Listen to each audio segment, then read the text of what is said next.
करें शुरू, है ना। 1 फैरेड की डेफिनेशन हमने पढ़ ली थी, और है ना, क्या थी 1 फैरेड की डेफिनेशन? 1 फैरेड ये होता है कि 1 फैरेड एक क्वांटिटी है, कैपेसिटी है किसी कंडक्टर की, किसी भी कैनी शेप है, वो 1 फैरेड कहलाएगा तब जब उस पर 1 कूलम चार्ज आ जाएगा और उसका पोटेंशियल कितना बढ़ जाएगा, 1 वोल्ट बढ़ जाएगा। तो इसको हमने मान लिया कि इसकी कैपेसिटी कितनी है, 1 फैरेड। अब ये कहा जाता है कि 1 फैरेड कभी फील किया कितना होता है, थोड़ी क्वांटिटी होती है, ज़्यादा क्वांटिटी होती है, ये कैसे पता लगेगा? तो हमने एक तरीका निकाला। इससे पहले एक चीज़ पढ़ाई जाती है, एक टॉपिक पढ़ाया है जिसको बोलते हैं parallel plate capacitor. Parallel plate capacitor, इसी पे ही सारा पूरा चैप्टर बेस्ड है, पैरेलल प्लेट कैपेसिटर पर। इसमें होता क्या है भाई, आपको बोला कि मान लो ये जो आपने एक स्पीयर लिया था, इसकी एक एनर्जी थी, कितनी एनर्जी थी वो, KQ²/2R, और इसमें जो एनर्जी बिखरी हुई थी वो कहाँ तक बिखरी हुई थी, हर इन्फिनिटी तक बिखरी हुई थी ना। तो बिखरी हुई एनर्जी है। हम क्या करते हैं, हम गॉस थ्योरम पढ़ चुके हैं। गॉस थ्योरम में हमने एक डेरिवेशन किया था जिसमें 2 प्लेट्स लेते हैं, जिसपे एक पे डेंसिटी ली थी प्लस सिग्मा, एक पे ली थी माइनस सिग्मा, और आपने ये भी निकाला था कि यहाँ पे इलेक्ट्रिक फील्ड क्या आया था, 0, यहाँ पे इलेक्ट्रिक फील्ड क्या आया था, 0, और यहाँ पे इलेक्ट्रिक फील्ड कितना था, σ/ε0, यही था। बट ये माना गया था कि इसमें इलेक्ट्रिक फील्ड कहाँ कहाँ है, ओनली इस 2 प्लेट्स के बीच में, ठीक है। नहीं, यस सर बोल रहा है कि नहीं सर बोल रहे हैं? हाँ, गॉस थ्योरम में पढ़ी, गॉस थ्योरम में लास्ट में ये आता है चैप्टर, ये टॉपिक आता है।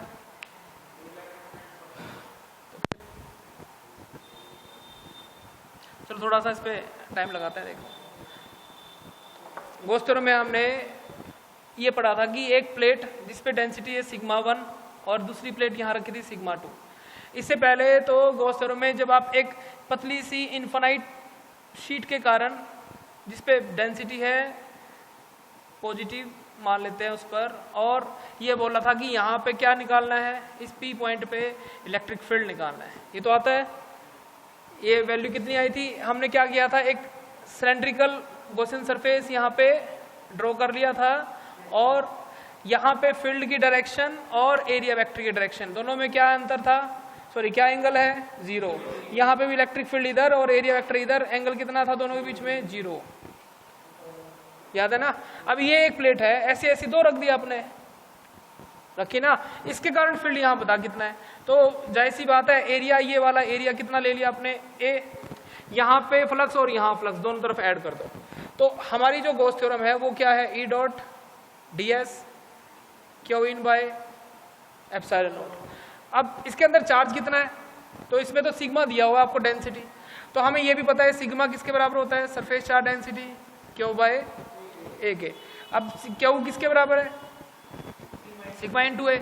अब सिग्मा तो कांस्टेंट होता है, अब ये उस हिसाब से चार्ज आ जाएगा उसके अंदर, तो आपने यहाँ रख दिया। अच्छा, E.ds में देखो ये सरफेस और एक कर्व सरफेस, 3 सरफेस हो गए, एक फ्लैट, ये फ्लैट और ये पूरा, ये वाला फ्लैट और ये पूरा कर्व्ड।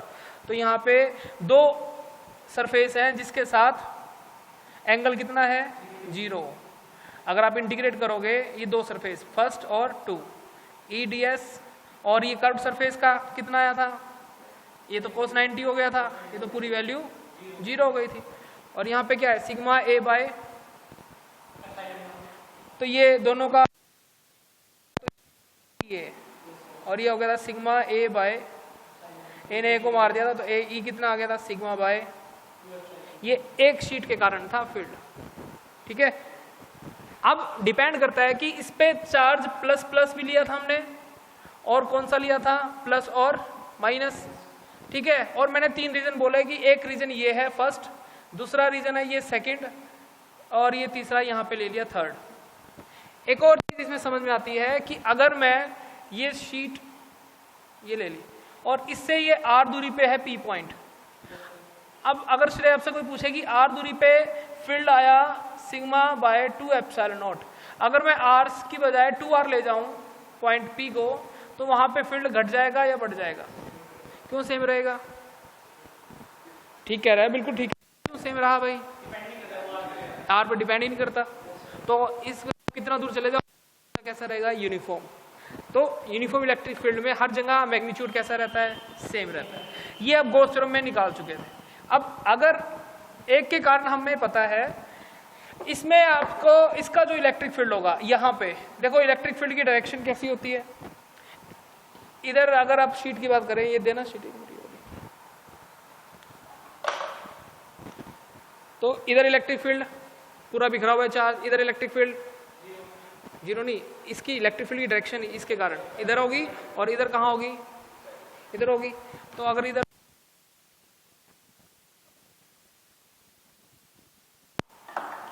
और इसके कारण इलेक्ट्रिक फील्ड ले लिया हमने E2, इस E1 के कारण इलेक्ट्रिक फील्ड इधर है, पॉजिटिव है ना, और इसके कारण भी कहाँ होगा? तो E1 और E2 दोनों के कारण अगर नेट निकालोगे तो कितना आएगा? Sigma 1 by 2 epsilon not minus sigma 2 by 2 epsilon not. Minus क्यों लिया? क्योंकि आपने ओरिजिन के इधर माइनस मान लिया और इधर, ठीक है। ये अलग चीज है, अभी हम जो पढ़ेंगे कैपेसिटर, उसमें थोड़ा सा यही है, बट थोड़ा अलग तरीके से उसको पढ़ा जाता है। तो यहाँ का फील्ड कितना आ गया? अगर डेंसिटी मैं सेम मान लूँ दोनों तरफ, तो फील्ड कितना आया? Sigma by epsilon not minus,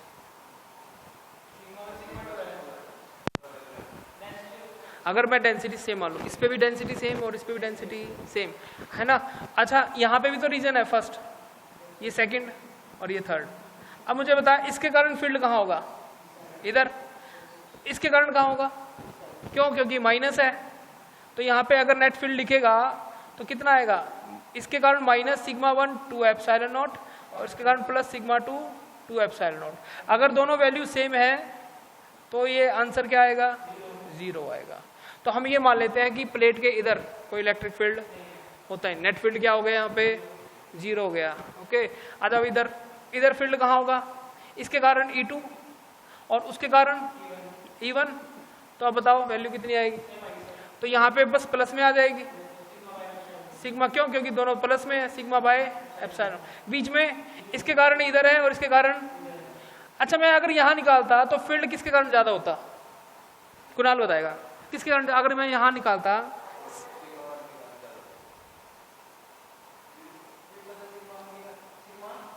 यहाँ पे अगर मैं इस पॉइंट पे निकालता तो किसके कारण फील्ड ज्यादा होता? इसके कारण या इसके कारण, या किसी कारण भी नहीं?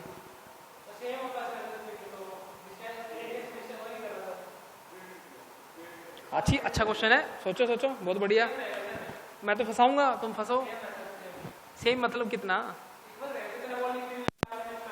तो आंसर आर पे डिपेंड करता है क्या? तो फिर कैसे बोल दिया? तो यहाँ पे अगर यहाँ 0 है तो यहाँ पे भी, यहाँ पे भी, ठीक है। ऐसे तो ट्रिकी क्वेश्चन है कि नहीं?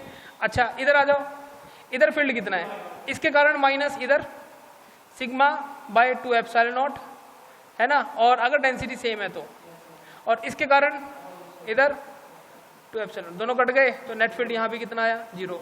यहाँ तो आया, और यहाँ जो बीच में, अब यहाँ तो इलेक्ट्रिक फील्ड कितना है? 0। यहाँ पे इलेक्ट्रिक फील्ड इसके कारण है इधर सिग्मा बाय 2 एप्सिलॉन नॉट, और इसके कारण भी इधर है सिग्मा बाय 2 एप्सिलॉन नॉट। तो अगर अपन श्रेय इसको ऐड करेंगे तो कितना आएगा? Sigma bye. आया समझ में? अब सबसे इंपॉर्टेंट चीज ये है कि ये फील्ड जो है ना किसके कारण है? इस प्लेट के कारण है या इस प्लेट के कारण है? या दोनों के कारण है? तो आंसर है दोनों का होता है ये नेट। ठीक है, अभी आएगा क्वेश्चन, इस पे फोर्स वाले क्वेश्चन आते हैं, दोनों के कारण होते हैं ये। ठीक है, चलूं आगे।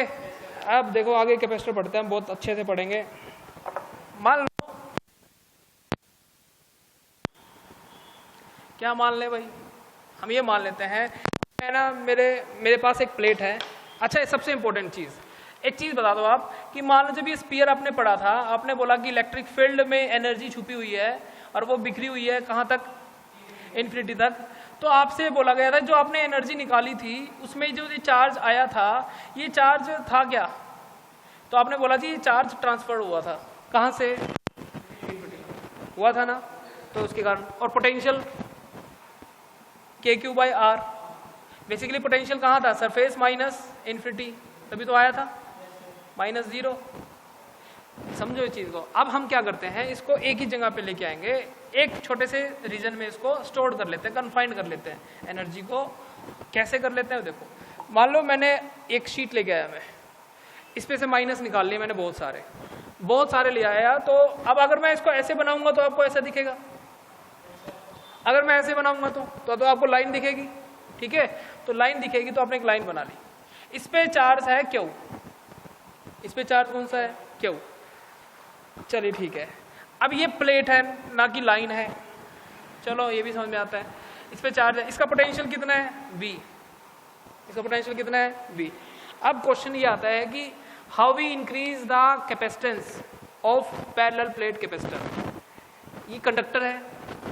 अब मैं क्या करता हूँ कि मान लेते हैं इसका पोटेंशियल था, सुनना ध्यान से, 100 वोल्ट है, कितना है, 100 वोल्ट। तो इसकी कैपेसिटी कितनी हो गई, ये होता है ना फॉर्मूला कैपेसिटी का, ये कैपेसिटेंस होती है, ठीक है। तो ये कैपेसिटेंस होती है, तो हमने क्या किया कि क्यू हमें पता है और V अगर हमारा 100 वोल्ट है तो इसकी कुछ कैपेसिटी थी जो इसने ले ली, कैपेसिटी इन द सेंस इसने जितना चार्ज लेना था वो ले लिया, ओके। अब मैं क्या करता हूँ, मैंने हर्ष से एक टुकड़ा मंगाया, तो हर्ष ने देखा सड़क पे, देखा तो सड़क पे से एक लोहे का टुकड़ा उठा के ले आया, ठीक है, और मुझे पकड़ा दिया। और लोहे का टुकड़ा कुछ ऐसा था, कुछ ऐसी शेप था। अब सबसे पहले ये बताओ इस पे एक्शन क्या होगा। इस पे एक्शन ये होगा कि इस पे इधर की तरफ कौन सा चार्ज इंड्यूस, ये प्लस है ना, इस पे कौन सा चार्ज इंड्यूस हो जाएगा, माइनस इंड्यूस होगा कि नहीं होगा, हो गया। और इधर कौन सा दौड़ जाएगा, दौड़ गया भाई, चलो ठीक है। अब अगर दौड़ गया तो अब आपसे पूछा कि क्या हम इसकी कैपेसिटी बढ़ा सकते हैं, तो श्रेय ने बड़ा अच्छा जवाब दिया जी बढ़ा सकते हैं।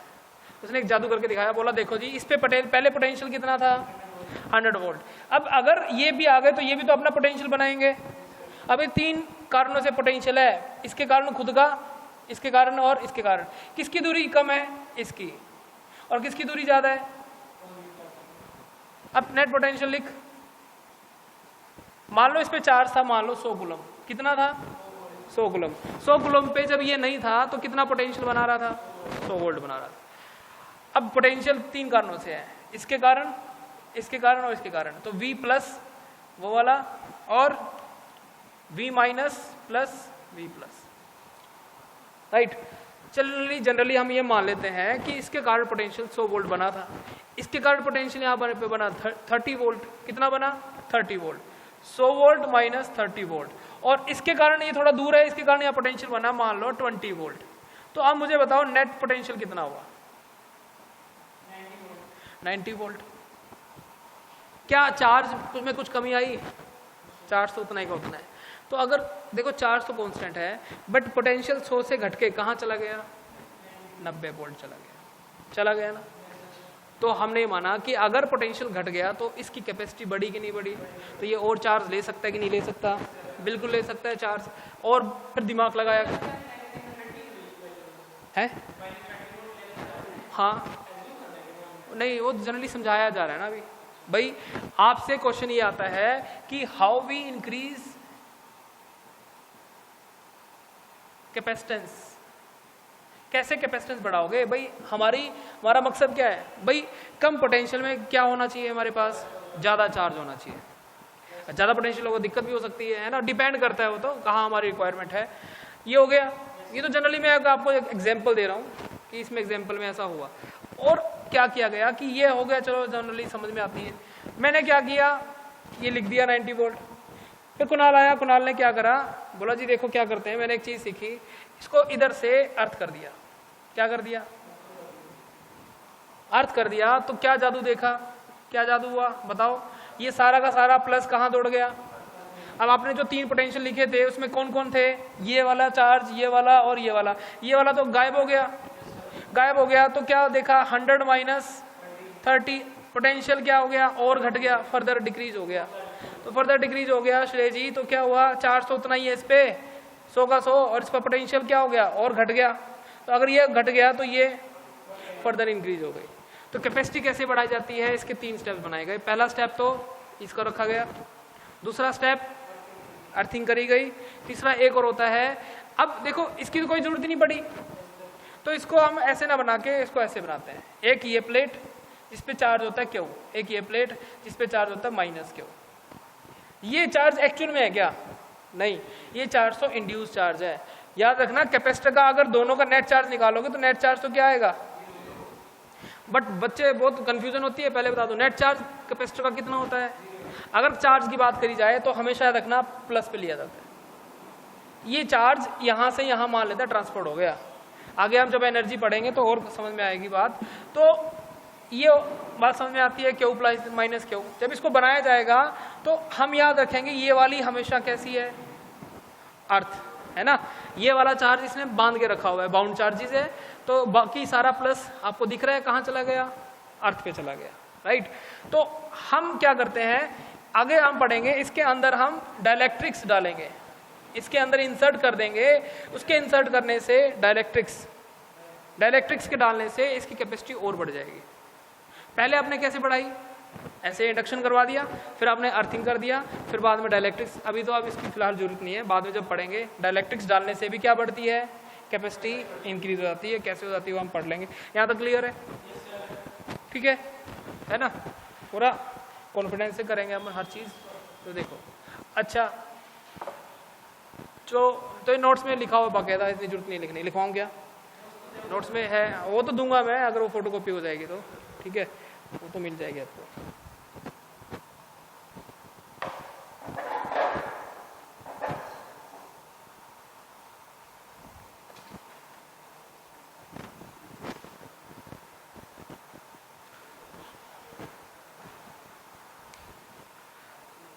तो अब आप ये मान लो कि जब आप पैरेलल प्लेट पढ़ोगे तो इसको थोड़ा सा ऐसे दिखाएंगे हम। ये वाला इस पे चार्ज होता है प्लस क्यू, थोड़ी जनरली इसकी जनरल वो समझ लो। अब ये होता है माइनस क्यू और ये बाउंड चार्जेस हैं, है ना। हम ये मान लेते हैं कि इस पर कोई चार्ज नहीं था, इस पे से पकड़ के इस पे चार्ज हमने ट्रांसफर कर दिया। वो क्या कौन करेगा वो हम बाद में पढ़ेंगे।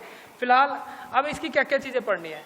हमने एक चीज़ पढ़ी थी कि चार्ज जो कैपेसिटेंस जो होती है वो चार्ज पे डिपेंड नहीं करती, पोटेंशियल पे डिपेंड नहीं करती। किस पे डिपेंड करती थी, डायमेंशन पर। किस पे करती थी, डायमेंशन ऑफ कैपेसिटर, जो कैपेसिटर का डायमेंशन होगा उस पे करती थी।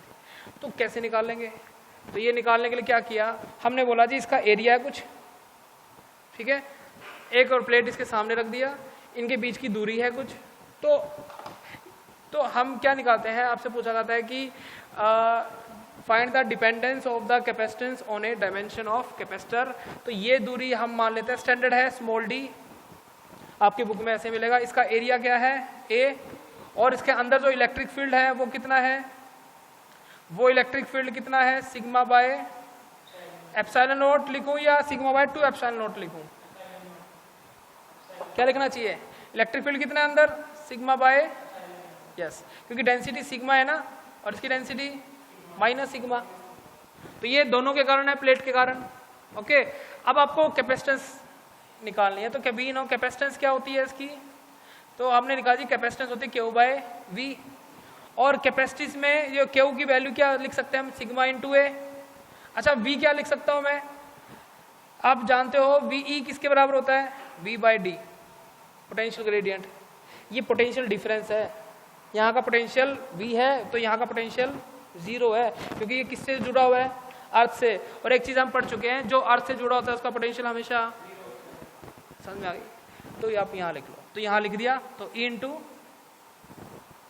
ठीक है, तो C क्या आ गया, E की वैल्यू क्या लिखोगे बताओ, सिग्मा बाय एप्सिलॉन नॉट, तो sigma by into A, sigma by epsilon naught into D, sigma sigma आपस में मर गए तो कितना आया, epsilon naught A by D. ये होती है डायमेंशन, एरिया और डिस्टेंस बिटवीन टू प्लेट्स। जितना ज़्यादा ये बढ़ेगा उतनी ज़्यादा ये घटेगी, ये तो डिपेंडेंट है, एरिया जितना बढ़ेगा उतना ये घट जाएगा, डिपेंड करता है एरिया क्या है।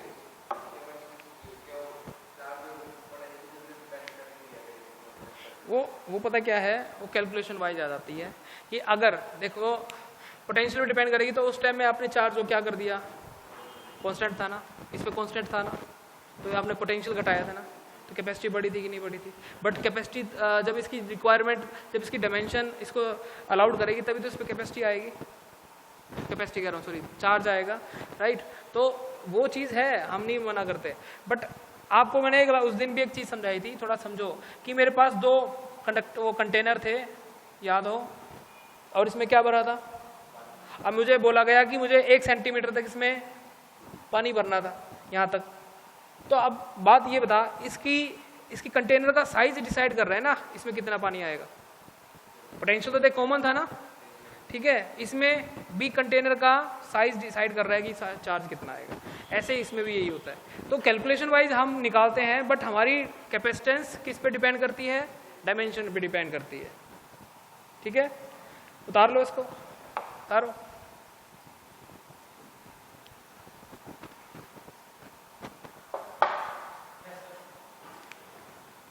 तो अब थोड़ा और बढ़ते हैं आगे। अच्छा, मान लो जैसे कि मैं आपको एक क्वेश्चन बोलूं कि मेरा ये जो प्लेट है, अब कोई जरूरी है क्या ये पूरी ऐसे स्क्वायर में ही होगी? ये सर्कल में भी तो हो सकती है, ठीक है। तो सर्कल में होगी, मान लेते हैं ये मेरी प्लेट ऐसी है, इसका रेडियस r है, और दूसरी तरफ में जो प्लेट रखी उसका रेडियस क्या है? 2r है। कितना है? 2r, right. और इसके बीच की जो दूरी है वो कितनी ले ली है मैंने? d। आपसे बोला कि इसकी कैपेसिटी बताओ कितनी है, इसकी कैपेसिटेंस बताओ कितनी है? डेंसिटी है प्लस सिग्मा माइनस सिग्मा। तो कैसे निकालोगे? लगाओ दिमाग। ये सेम आप पढ़ोगे म्यूचुअल इंडक्शन, कहाँ? EMI वाले चैप्टर में, उसमें भी यही लॉजिक थोड़ा काम आता है, अभी समझ लें। तो क्या करोगे? एरिया देखो, इस सर्कल का एरिया कितना होता है? πr²। इसका भी होता है। अब आपसे बोला कि फॉर्मूला तो आपको पता है, अब जो ये एरिया है, एरिया क्या लिखोगे आप? ये वाला लिखोगे फॉर्मूला या ये वाला लिखोगे? कौन सा सही है, ए या बी? बोलिए भाई। फिर मैं आपको इसका तरीका भी बताऊंगा कैसे समझना है इसको, है ना, क्योंकि काम आएगा आगे क्वेश्चन। ये सोचिए, आप भी सोचिए, सब सोचिए, ऑनलाइन वाले जो बच्चे देख रहे हैं वो भी सोचिए, और जो यहाँ बैठे हैं वो भी सोचिए। वैसे यहाँ मत आया करो भाई, गलत है, तुम आ जाते हो यहाँ पे, है ना, कोई आ गया तो यहाँ पे, है ना भाई, ठीक बात है ना, ये समझते नहीं है बस। चलो भाई बताओ।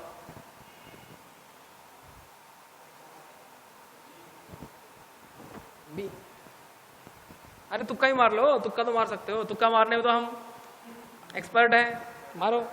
हाँ, गलती आएगा, इससे ज़्यादा क्या होगा? अब ये इनको समझाओ, ये गलती होगा, इससे ज़्यादा क्या होगा, है ना। जान तो लेने से रहे, खिड़की से ना तो नीचे फेंक सकते हैं हम इनको, है ना, घर वाले आ जाएंगे लड़ने के लिए। बताओ। ए, बेचारे ने हार के बोल ही दिया ए। क्यों ए? बता चला। तो आंसर है ए आता है, ये नहीं आता, ठीक है।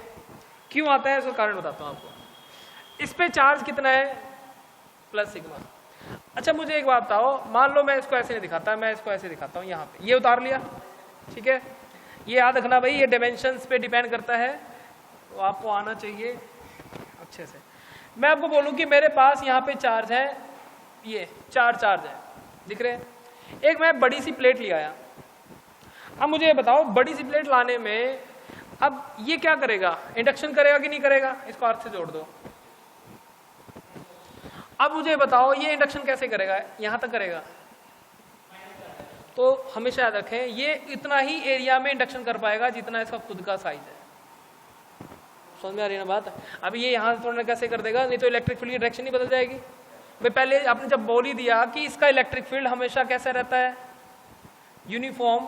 तो जहां जहां इलेक्ट्रिक फील्ड होगा वहीं तो इंडक्शन करेगा कि नहीं करेगा? तो हम ये मान लेते हैं कि यहाँ पे बस यहाँ इंडक्शन हो रही है। अब तो हमेशा याद रखें, छोटे वाला एरिया लिया जाता है, ना कि बड़े वाला एरिया, ठीक है। हमेशा कौन सा लेना है? छोटे वाला एरिया, ना कि। तो छोटा एरिया कौन सा है? πr²। ये तो नहीं है ना 4πr², राइट। तो याद रखें। तो बस आंसर क्या आया? आ गया। अब मैं इसको अगर ऐसे ना लिख के ऐसे लिखूं, आपको बोला कि मान लो ये सर्कल, ये प्लेट है, सर्कुलर प्लेट, डिस्क है मान लो, इसका रेडियस है b, और ये वाली सर्कुलर प्लेट है, इसका रेडियस है 2c। तो आप बताओ, और इनके बीच की दूरी है d, तो इनकी कैपेसिटी बताओ कितनी होगी। अब ये कंफ्यूज कर रहा है, अब ये BC 2c क्या है। इसका रेडियस मान लो आप 2c ना लेके इसका रेडियस ले लो c। तो ये तो वैसे ही बड़ी दिख रही है डिस्क, हमेशा कौन से वाला लेना है, तो आंसर क्या आएगा, एरिया डिपेंड करता है, ठीक है, हैं? पाई भी तो आएगा, 20 के आएगा। अगर ये कुछ करे ना हरकत, पता ना क्या करना है इससे, ठीक है। अब नेक्स्ट टॉपिक लिख लो, capacitance of an isolated conductor या capacitor. Capacitance of an isolated capacitor.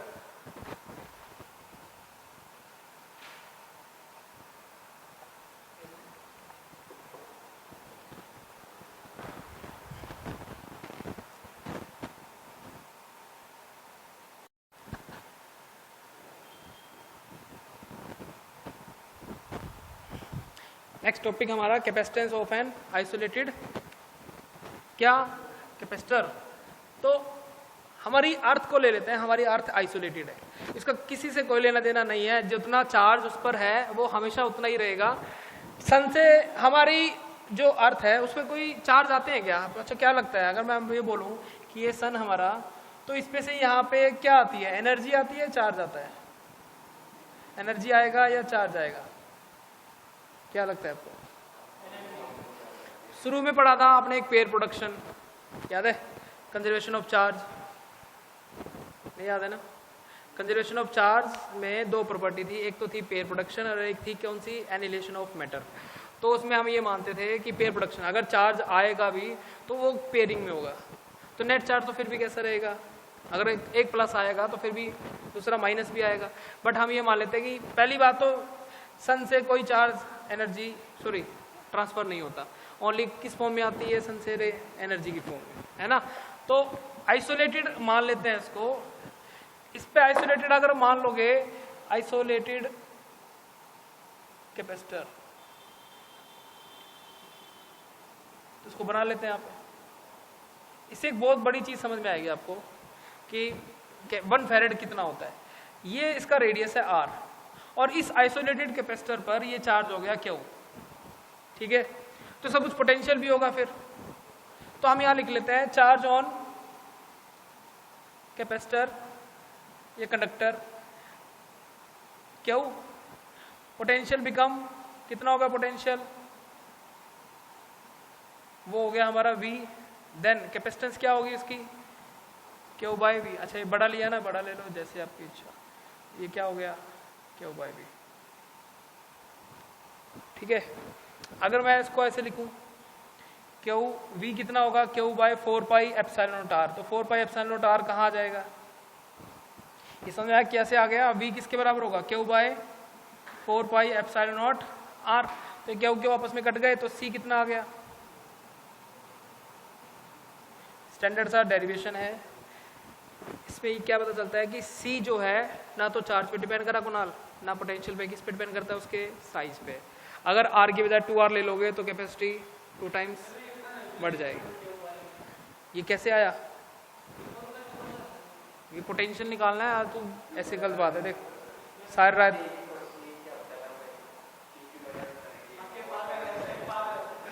आ गया। वो कहावत क्या थी, तू सुना, कौन सी कहावत, सारी रात क्या देखी थी, रामायण देखी थी, है ना? और सुबह क्या पूछा इसने, सीता का पिता नहीं, सीता किसका बाप था। तो कैपेसिटी किस पे डिपेंड करती है, R पे, है ना? यहाँ पे कोई मनाही नहीं है हंसने की, बेझिझक हंसो, कोई सीरियसनेस, जितना लेगा उतना टेंशन रहेगा, खुश रहा कर, है ना? खुश है ना, पक्का? है? तो R पे डिपेंड करता है, किस पे डिपेंड करता है, R पे, राइट? अच्छा, अब मैं आपको बोलूं कि R अर्थ का कितना होगा, R अर्थ का कितना था, 6400 किलोमीटर। तो क्या आप अर्थ की कैपेसिटी निकाल सकते हो, निकालो भाई, चलो। कैपेसिटी निकालो अर्थ की, तो अर्थ की कैपेसिटी क्या होगी 4 पाई एप्सिलॉन नॉट, ये रहा फॉर्मूला, और निकाल के दिखाओ कितनी आएगी। चलो लंबी लंबी कुछ नहीं आती, जल्दी करो, इसकी वैल्यू आपको पूरे की पता है कितनी होती है, ठीक है, करो जल्दी से।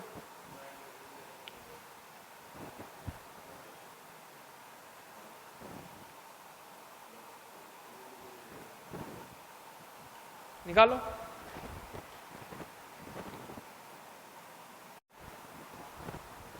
तो प्यारे बच्चों 1/4 पाई एप्सिलॉन नॉट की वैल्यू क्या होती है 9 × 10⁻⁹। तो 4 पाई एप्सिलॉन नॉट की वैल्यू क्या होगी आप जान गए, तो 6400 किलोमीटर, इसको ऐसे मीटर में लिख लिया और नीचे क्या आ गया, ठीक है। तो जब ये पूरा वैल्यू आप कैलकुलेट करते हो तो C जो आता है नियरली इक्वल टू आता है 711 माइक्रोफेरेड, 711 माइक्रोफेरेड। इसका मतलब ये है कि अर्थ की कैपेसिटी भी 1 फेरेड नहीं होती, वो भी 1 फेरेड से क्या होती है, बहुत कम होती है। मतलब उसकी चार्ज लेने की क्षमता 1 फेरेड से भी कैसी है, बहुत कम है। तो कैपेसिटी का मतलब क्या हो गया, जो इतना चार्ज वो कैरी कर सकती है। 711 माइक्रोफेरेड आप कैलकुलेट करोगे तो ये आती है वैल्यू।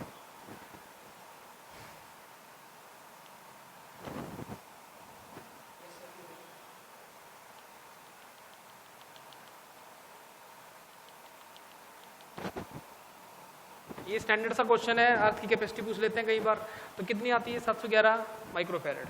एक मैं बहुत अच्छा क्वेश्चन पूछता हूँ आपसे कैपेसिटी से रिलेटेड, वो क्या है, वो यही बना लेते हैं। देखो उतारना है क्या, उतारो जल्दी से।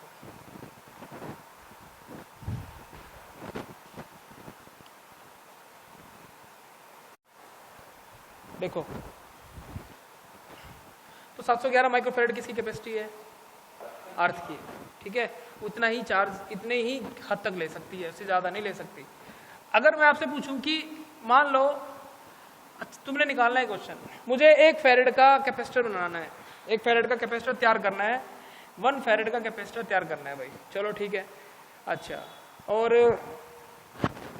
मैं क्या करता हूं कि मुझसे पूछा गया कि 1 फेरेड का कैपेसिटर बनाने के लिए मुझे कितने एरिया की प्लेट लेनी पड़ेगी, find area of plate, find area of plate.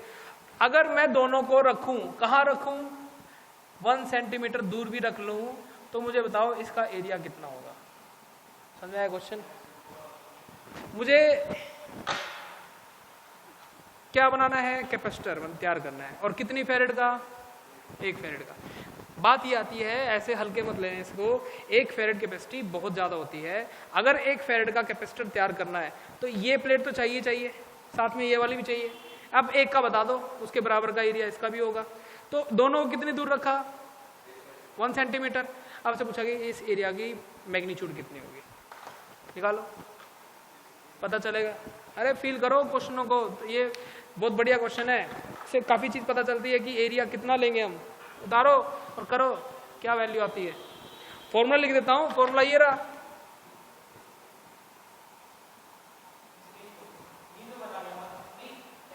निकालिए, आप भी निकालिए, चलिए।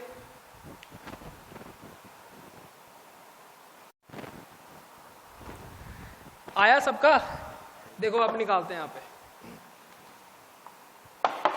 1 फेरेड कैपेसिटी चाहिए और इसकी वैल्यू क्या होती है 8.8, इतना लिख लो, -12, राइट। 1 सेंटीमीटर को मीटर में लिख लो, 1 × 10⁻² × A, ये निकालना है ना आपको। ये कट गया, अगर ये कट गया तो ये वैल्यू आएगी 1, यहां ले जाओ आप, एरिया 8.8 × 10⁻, कितना हो गया ये, -10।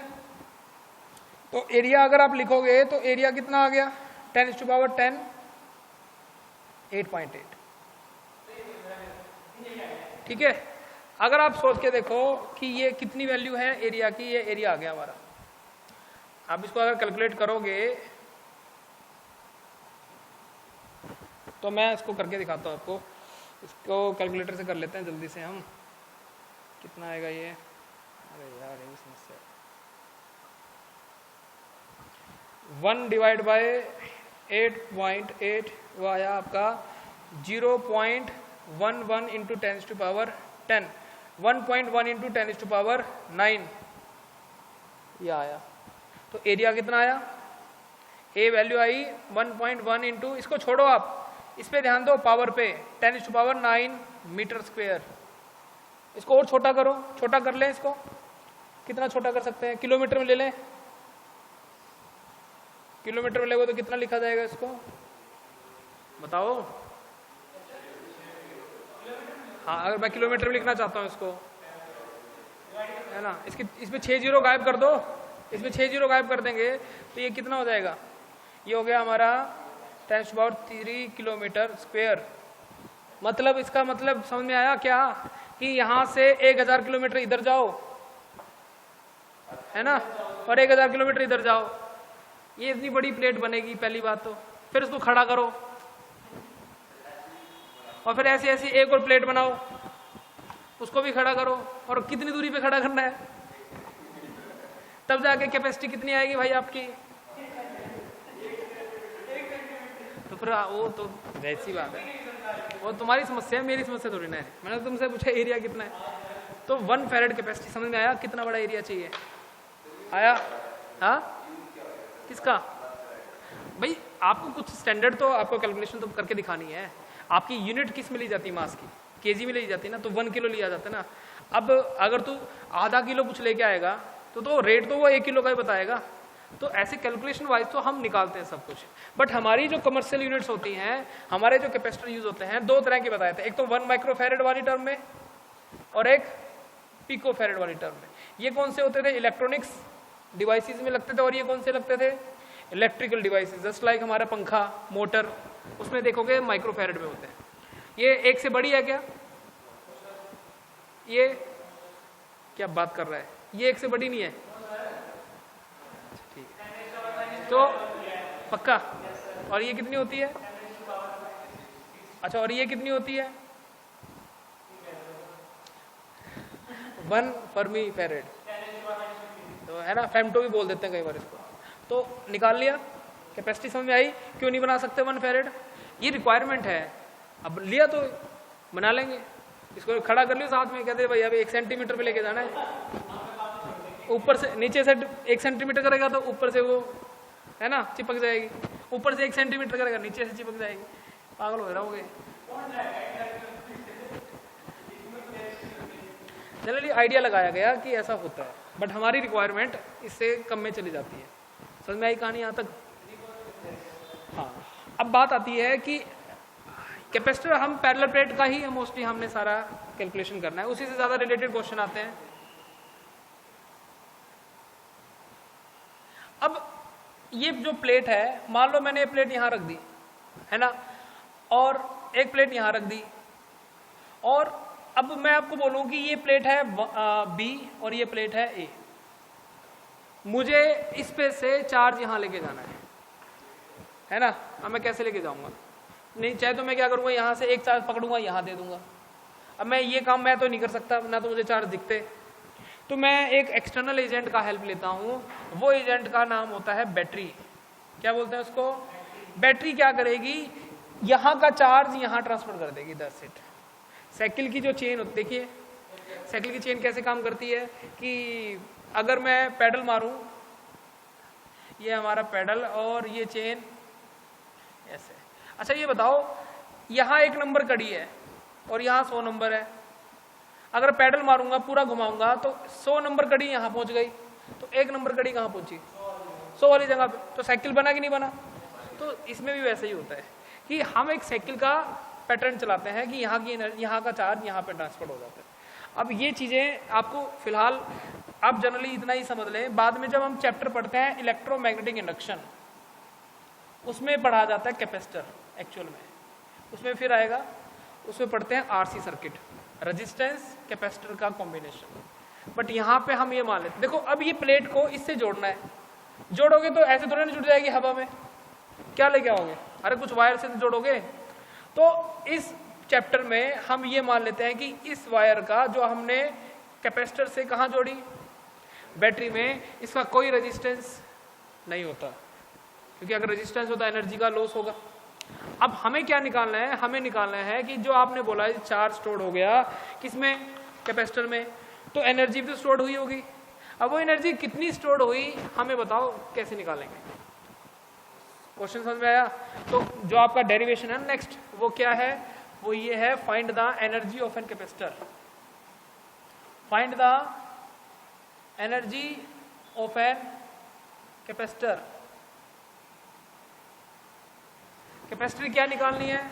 एनर्जी निकालनी है। समझ में आई? और नहीं समझ में आएगी तो फायदा क्या पढ़ने का? Yes sir, yes sir. देखो इधर, अर्श बहुत अच्छा लड़का है, शर्म आ गई इसको देख के, बस क्या कर।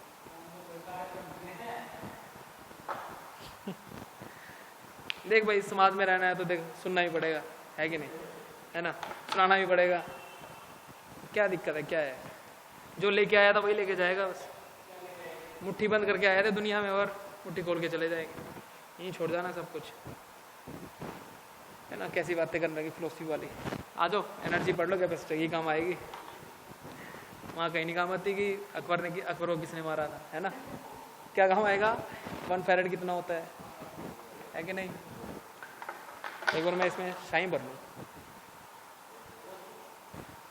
कर दे ध्यान से, फिर कर दे।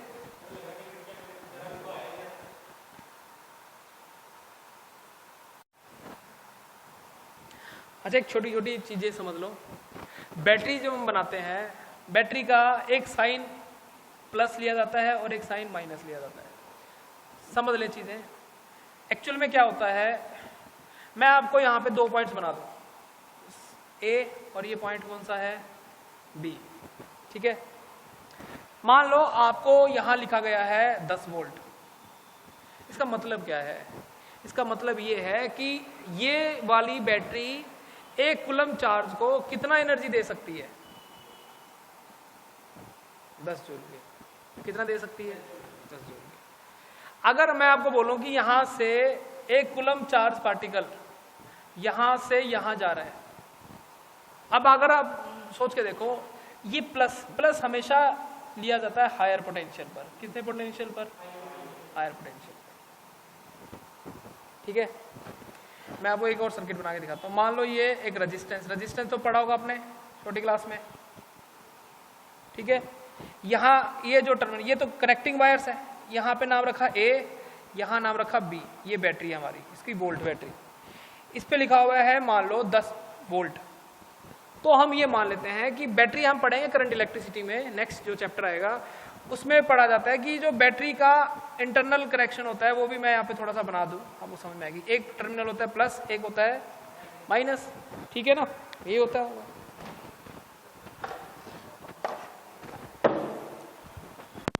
ये होती है ना। तो ये टर्मिनल कौन सा है? एक टर्मिनल हो गया इसका, यहाँ लिखा भी होगा बाकायदा, ये है प्लस और ये है माइनस। तो ये बना लिया हमने, और ये बेसिकली आपको सिंबल तो यही यूज करना है, और आपका ये लगा हुआ है रेजिस्टेंस। अब बेसिकली होता क्या है, ये पूरा डिटेल में पढ़ेंगे, जनरली समझ ले बस। यहां से एक चार्ज पार्टिकल चलता है, वो यहां से यहां जाएगा, फिर ये इस रोड पे से होके यहां से ये पार्टिकल वापस बैटरी में ही एंटर कर जाता है। ये माना गया, यहां लिखा हुआ है 10 जूल, यहां लिखा हुआ है 0 जूल। तो डिफरेंस कितना हो गया इस पॉइंट और इस पॉइंट के बीच का? 10 जूल हुआ ना। 1 कूलम चार्ज जब यहां से बाहर निकलेगा, इधर से बाहर निकलेगा, तो कितनी एनर्जी लेके गया? 10 जूल लेके गया भाई। अब 10 जूल लेके गया तो ये यहां से होके जाएगा, वापिस अपने घर जाना है इसने। तो सारी की सारी एनर्जी कहां खर्च कर दी इसने? यहाँ पे। और यहाँ आते आते फिर से एनर्जी कितनी हो गई? 0 हो गई। ये फिर से कहाँ जाएगा? अपने घर में जाएगा। जैसे बाहर निकलेगा, इसको घर वाले कितना एनर्जी दे देंगे? फिर से 10 जूल। फिर से जाएगा, फिर से अपनी सारी एनर्जी कहाँ खर्च करके आएगा? फिर वापस घर आएगा। फिर घर वाले फिर इसको एनर्जी देंगे। घर वालों का काम यही है, पैसे दे दो बस, है ना, डांटो मत, है कि नहीं? डांटोगे तो फिर हमारा क्या बन जाएगा? मुंह बन जाएगा। बन जाता है क्या मुंह तुम्हारा? बोलने नहीं जा रहे, आज बहुत शरीफ हो रहे हैं। सब बताऊं। हाँ, एनर्जी बेसिकली क्या होता है, डिपेंड करता है इसके अंदर। बैटरी लगती है ना इन्वर्टर में, लगती है ना, उसमें कई बार क्या होता है, मेरी बैटरी घर की जो है खराब हो गई। अब उसका जो बैकअप था वो मान लो पहले था 7 घंटे का, जिसमें 3 पंखे चल जाते थे आराम से। अब वो बैकअप घट के हो गया 2 घंटे। 2 घंटे बाद बैटरी बोल जाती है। तो हम क्या करते हैं, उसमें पानी डाल देते हैं। डाला कभी प्योर वाटर डालने से उसके अंदर की जो थोड़ी सी चार्जिंग बढ़ जाती है। बेसिकली क्या होता है, इसके जो इलेक्ट्रोलाइट्स होते हैं अंदर सुना है आपने केमिस्ट्री पढ़े इलेक्ट्रोलाइट्स का काम क्या होता है, दो चीजें होती हैं, एक तो होती है रोड, एक होता है इलेक्ट्रोलाइट्स। सबसे पहले कौन खराब होता है इलेक्ट्रोलाइट। रोड तो बेसिकली कंडक्टर है, मेटल है, उस पर तो अनंत पार्टिकल्स हैं, तो एनर्जी इसके पास, ये क्या करता है इलेक्ट्रोलाइट्स, बेसिक का काम क्या होता है इलेक्ट्रिसिटी का कंडक्ट करने का। इसकी एनर्जी जितनी ज़्यादा इसके पास होगी उतना ही ज़्यादा हम ये लिख लेंगे 10 वोल्ट 20 वोल्ट। बेसिकली जो बैटरी होती है ना वो छोटी वैल्यू की होती है, ये भी मेरे ख्याल से 9 वोल्ट की है, इस पर लिखा है, हाँ ये लिखा हुआ 9 volt battery for transistor radios, है ना, बहुत यूज़ करते हैं इसको। तो ये इसके अंदर यही सिस्टम है। दो तरह के इलेक्ट्रोलाइट्स होते हैं, एक तो लिक्विड में होते हैं और एक सॉलिड में होते हैं। जस्ट लाइक आपने सुना होगा PbSO4, H2SO4, ये पढ़ाऊंगा अच्छे से, पूरे डिटेल में आएगा करंट इलेक्ट्रिसिटी में। इलेक्ट्रोलाइट्स का काम क्या होता है, इलेक्ट्रिसिटी अच्छी कर दे, है ना।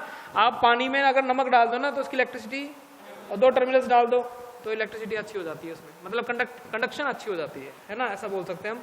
तो जनरली ये माना गया कि यहाँ से एनर्जी बाहर लेके आएगा और ये वापस यहाँ एनर्जी खर्च करेगा और ये वापस आ जाएगा। ये एक सोर्स है जो कांस्टेंट वैल्यू हमें प्रोवाइड करता है, जैसे कि 10 जूल। अब मैं आपको बोलूं कि अगर आप मान लो यहाँ से एक चार्ज पार्टिकल चला 1 कूलम, समझना ध्यान से, ये वही चीज है। अगर मैं इस वाले पार्टिकल को 10 वोल्ट यहाँ दे दूं इस टर्मिनल पे, ठीक है, और इसको बोलूं कि यहाँ जा इस तरफ, और इस पे लिखा हुआ है 10 वोल्ट, तो क्या ये पार्टिकल इसमें एंटर कर सकता है क्या? बहुत सही चीज समझनी है हमने, काफी काम आएगी। आपने क्या लिखा कि आपने बोला जी 10 वोल्ट का मतलब है 10 जूल की एनर्जी दे सकता है वो किसको, चार्ज पार्टिकल को। ये कहता है कि यहाँ का और यहाँ का पोटेंशियल डिफरेंस कितना है, 10 जूल। अगर आप उल्टा करो, आपने तो ये बोला था ना माइनस से, माइनस होता है लो पोटेंशियल और प्लस मानते हैं हम कौन सा पोटेंशियल, क्यों मानते हैं वो हम पढ़ लेंगे करंट इलेक्ट्रिसिटी में। यहाँ से अगर एक इस टर्मिनल का पोटेंशियल है 10 वोल्ट और बैटरी लगा दी आपने 10 वोल्ट की और चार्ज को बोला कि इधर जाओ, तो जाएगा क्या, क्यों जाएगा, क्योंकि इधर का और इधर का पोटेंशियल कैसा हो गया, सेम हो गया ना। तो अगर सेम हो गया तो चार्ज फ्लो करता है क्या, नहीं करता।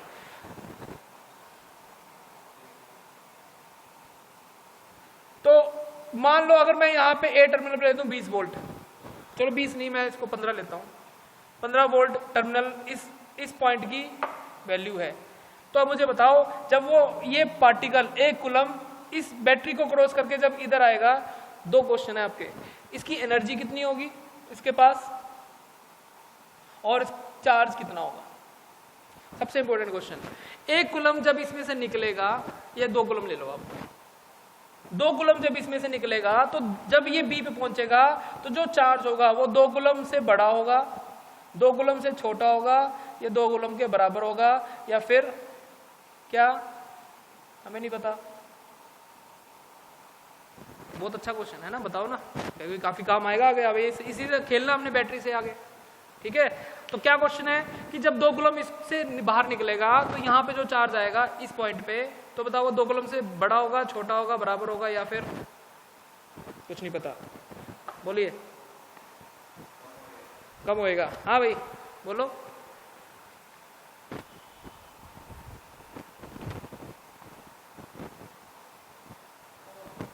कम होएगा। हमेशा याद रखना बैटरी कभी भी चार्ज प्रोवाइड नहीं करती, बैटरी कभी भी चार्ज प्रोवाइड नहीं करती। ये चला था 1 कूलम, 1 कूलम निकला था और 1 कूलम ही घुसा है, फिर से 1 कूलम निकलेगा, चार्ज वही है बट उसके पास क्या आ गई, यस। जब यहाँ से निकलेगा तो एनर्जी लेके निकलेगा और जब यहाँ आएगा तो एनर्जी खो के आएगा। यहाँ जब निकलेगा तो एनर्जी लेके निकलेगा और जब यहाँ आएगा तो एनर्जी खो के आएगा। भाई यहाँ छोड़ दी इसने, एनर्जी तो कन्वर्जन होती है ना, energy can nether be created nor be destroyed. तो एनर्जी तो अपनी फॉर्म बदल लेती है भाई, बदल लेती है ना कुणाल। तो इसका आंसर क्या आएगा, सी आएगा। याद लिख लो सारे, बैटरी कभी भी चार्ज प्रोवाइड नहीं करती, बैटरी ऑलवेज एनर्जी प्रोवाइड करती है। वो डिपेंड करता है उसका इलेक्ट्रोलाइट कितना है, क्या वैल्यू है उसका, है ना। वो हमें फिजिक्स में नहीं पढ़ना, हमें तो जनरली इसके इस पॉइंट ऑफ व्यू से मतलब है कि ये कितना वोल्टेज है इसका, राइट। तो बैटरी कभी भी चार्ज प्रोवाइड नहीं करती, बैटरी तो बस एनर्जी प्रोवाइड करती है। चार्ज पार्टिकल वही होता है बट उसको क्या मिल जाती है, एनर्जी, राइट। लिख लो इसको, लिख लिया। ये कहा जाता है कि देखो यहां पोटेंशियल 15 है और यहां पोटेंशियल 10 है, ठीक है। नेक्स्ट चैप्टर जो आएगा करंट इलेक्ट्रिसिटी, उसमें एक फैक्टर, उसमें एक रूल पढ़े जाते हैं किरचॉफ के, उसमें भी ये काफी डिटेल में आएंगी चीजें। बस अभी जनरली समझ लो, इसको बाद में नेक्स्ट लेक्चर में करेंगे। नेक्स्ट है पढ़ लेंगे उसको भी। देखो 15 वोल्ट ज्यादा है कि 10 वोल्ट ज्यादा है? यहां का चार्ज पार्टिकल कितनी एनर्जी लेके आ रहा है, 15 वोल्ट, और यहाँ का चार्ज पार्टिकल अगर मान लें अगर इसके अंदर है तो वो कितना एनर्जी लेके खड़ा है यहाँ पे, 10 वोल्ट। किसकी ज्यादा है, 15 वोल्ट की। तो याद रखना है यहाँ से जब ये यहाँ आएगा तो इसकी वैल्यू कितनी हो जाएगी, 5 वोल्ट। ये 10 वोल्ट का मतलब है कि इस पॉइंट का और इस पॉइंट का जो पोटेंशियल डिफरेंस है ना 10 वोल्ट है। अगर यहाँ 10 वोल्ट लिखा है तो इसका डिफरेंस कितना आना चाहिए, ए और बी का 10 वोल्ट। तो यहाँ 15 है तो यहाँ 5 है। अगर मैं यहाँ पे 35 लिख दूं तो यहाँ कितना होगा, ठीक है। अगर मैं यहाँ पे लिख दूं -25 तो यहाँ पे कितना होगा, प्लस आना चाहिए 10 वोल्ट। अगर यहाँ -25 लिख दूं तो यहाँ कितना लिखूं कि मेरा आंसर 10 वोल्ट आए, +35। समझ में आया है ना, -25 -35 तो कितना है, मुझे VA माइनस VB करना है ना, तो आंसर कितना आना चाहिए, 10 वोल्ट आना चाहिए। तो ये अगर मैं यहाँ पे -25 करता हूँ तो ये कितना आएगा, तो VB इधर ले जाओ तो ये इधर आके माइनस हो जाएगा, तो ये कितना हो जाएगा, -35।